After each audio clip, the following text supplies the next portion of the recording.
too easy.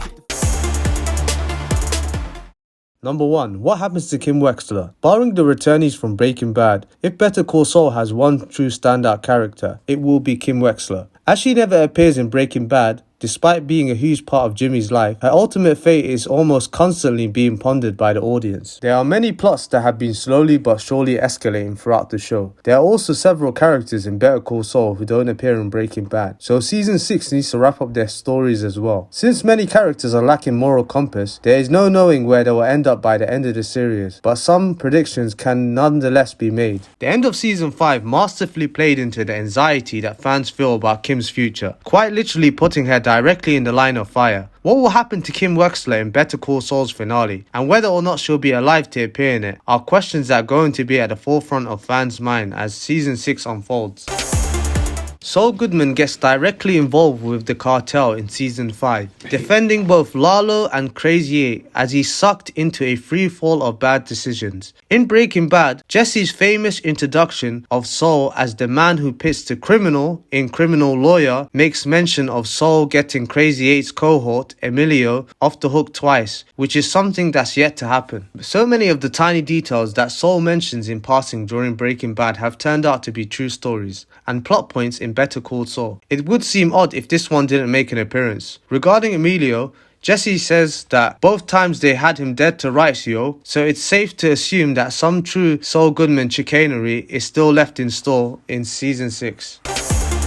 Every season premiere, with the exception of season 6, began with a flash forward in a black and white sequence. Posing as Gene, the mild-mannered Cinnabon manager, Jimmy is in hiding. His life is dull and it's obvious he is reminiscing about his past a lot. At the beginning of season 5, he is being found out by Jeff, who could be a random taxi driver or possibly something more sinister and threatening.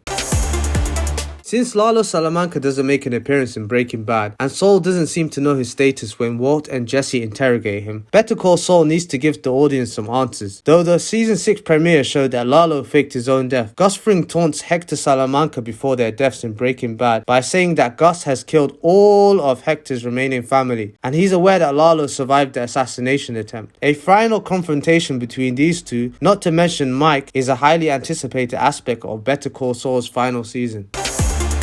The relationship between Nacho and his father is a whole side plot and one of the most emotional of the series. Gus puts a gun to Nacho's father's head to keep Nacho working for him, and Nacho is shown to sacrifice absolutely everything to keep his father safe. Nacho's father is relatively a minor character, yet has grown to be one of the most important in the story. Now that Nacho has finally met his end in the show, and Mike has sworn to protect his father from Fring, it's impossible that Manuel Varga's time on the show is completely over, but nothing is certain when Gus Fring or the Salamancas are involved.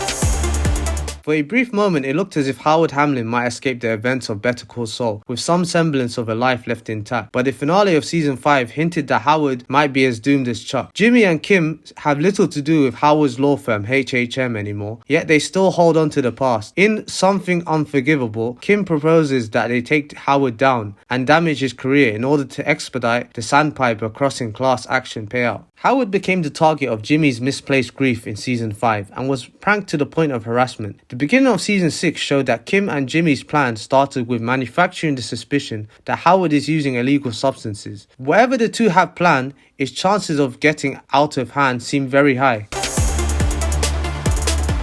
Building a case against Sandpiper Crossing was a huge professional success for Jimmy, but he had to give it all up since it was not a one-man job and he refused to work for a big law firm. The plot against Howard is directly tied to Sandpiper money, so one can't be resolved without the other. The case has been the main plot since season 1, with the payout looking to be sizable for Jimmy and perhaps even the seed money for many of Saul Goodman's operations during Breaking Bad.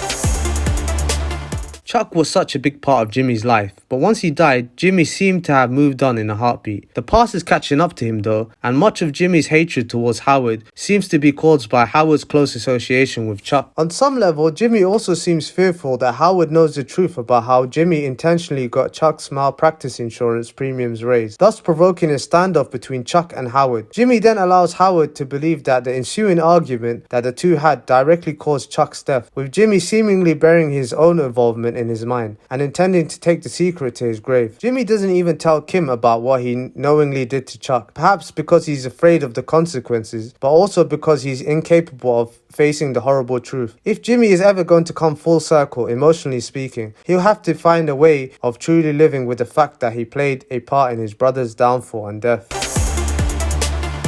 In Season 4, Episode 5, named Quite a Ride, there is a flash forward of Saul telling Francesca to pick up a certain phone at 3 p.m. on November 12th, as he is packing up to disappear for good. Since the episode is named after a line Saul says to her, the scene is definitely amongst the most significant of the season. November 12th is Saul's birthday. Who is calling the phone, and what happens as a result?